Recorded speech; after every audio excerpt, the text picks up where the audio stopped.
But there was two things Wright kept trying to deny to me. One, that Fletcher Prouty was for real, and two, that Hubbard had anything to do with naval intelligence. And he just, I just went through with him. I mean, I was there.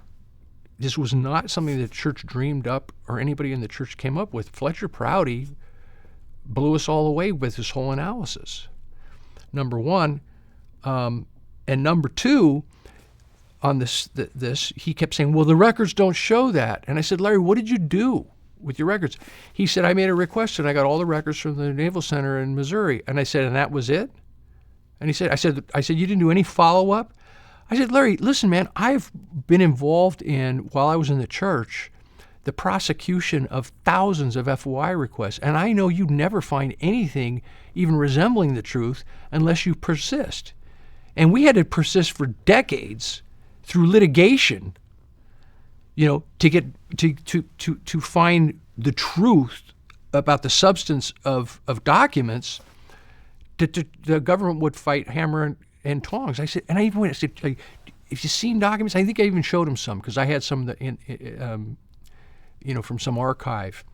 I said, look, it's there's more blackouts than there are document. You got to follow through. You got to cross-reference. You got to send requests from different people. Then then the new line is revealed in another document. I said, this is a painstaking process. It takes a lot of time and effort. He never did it. He made one request, and only one request. He got one response, and that's now the gospel, right? And anything else that might throw it into question is invented or created. And anybody who's done any type of research vis-a-vis the government, particularly the U.S. federal government, would understand that is the nadir of research. To just make a single simple request and then say that's it, I'll settle with it.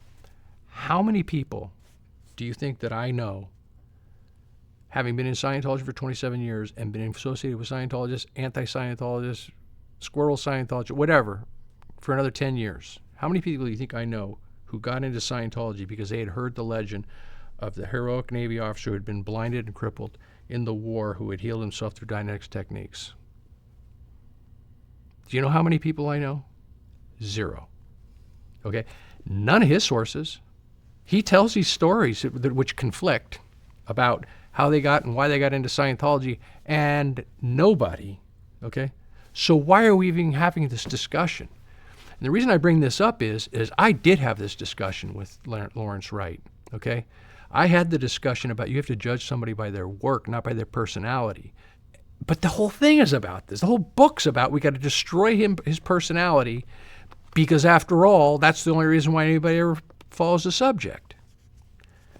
And, they do that with the film.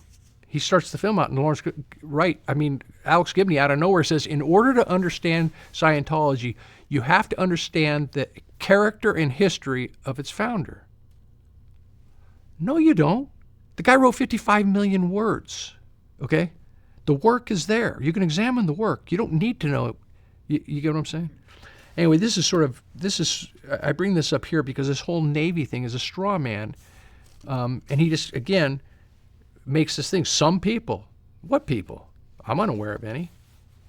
But I get it. You need to say that so you can say why it's relevant for you to go on a 50-page rant recounting a story that you didn't even research, but you're just repeating and making it sound like you're doing a big expose.